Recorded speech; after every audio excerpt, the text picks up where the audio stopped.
Have you ever wondered why some people manage to achieve massive goals while others struggle to stick with even the simplest habits?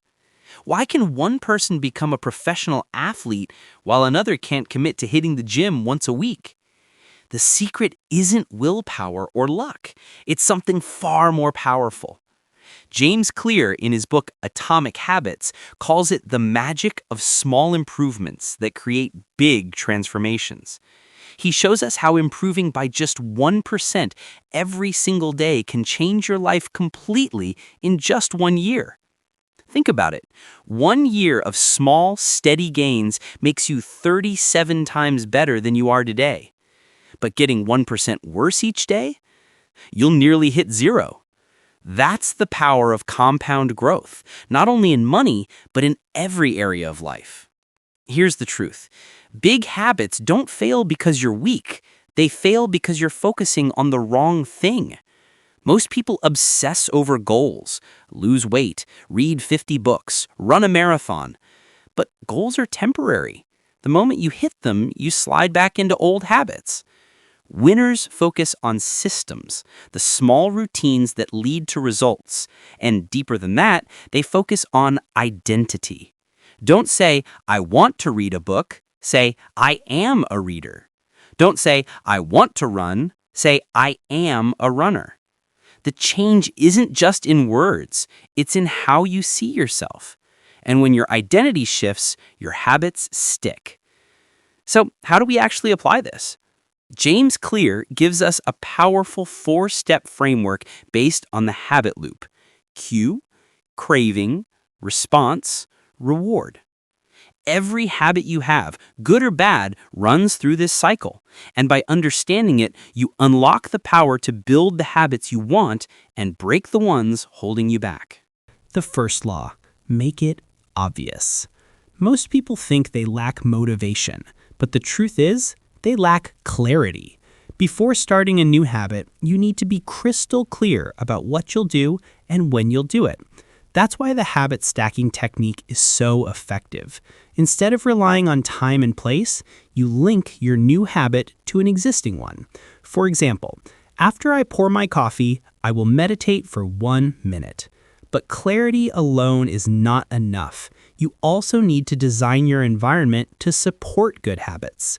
In a fascinating study, researchers found that American soldiers who had become addicted to heroin in Vietnam quit almost instantly once they returned home without rehab or special treatment. Why? Their environment completely changed. The cues that triggered their habit were gone. The lesson is powerful. Don't try to change your habits in the same environment where they were created. Want to read more? Place books everywhere in your house. Want to eat healthier? Fill your fridge with healthy food and keep it in front. Want to stop scrolling on your phone? Leave it in another room. The second law: make it attractive. We don't stick to habits because they are logical. We stick to them because they are enjoyable. Your brain constantly craves rewards, and the more attractive a habit feels, the more likely you are to follow through. That's where dopamine comes in. Dopamine isn't just released when you receive a reward. It spikes even more when you anticipate one. That's why smartphones and social media are so addictive. There's also a huge social factor. As humans, we imitate the behavior of groups. If your friends read a lot, you'll naturally read more. If your group exercises, you'll feel more motivated to work out. That's why it's essential to choose the right social environment. Join communities that embody the habits you want to build. The third law: make it easy. This might be the most important law of all. Most people try to start with perfect habits right from day one, and that's a big mistake. The secret is to begin with the smallest possible version of your habit. Want to work out? Start with one exercise for 2 minutes. Want to read? Start with just 1 page. Want to meditate? Start with just 1 minute. Why does this matter? Because at first, the goal isn't results, it's identity. Working out for 2 minutes won't make you strong, but it proves to yourself, I am someone who works out. That proof strengthens your new identity, and over time, you'll naturally want to do more. This is where the 2-minute rule comes in. Every new habit should take less than 2 minutes at the start. Read 30 books a year becomes read 1 page. Run for 30 minutes becomes put on my running shoes. Learn a new language becomes open the translation app. Repetition is everything. One bad habit repeated once is no big deal.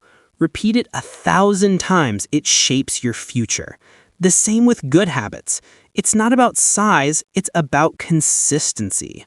1 hour of exercise once is fine, but 15 minutes every day is far more powerful.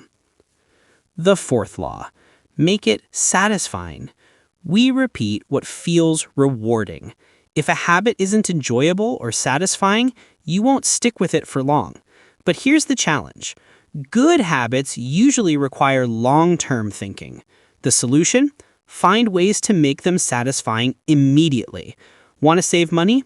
Transfer it to a separate account and label it Trip to Japan. Suddenly, saving feels rewarding because you see progress towards something exciting. Want to exercise?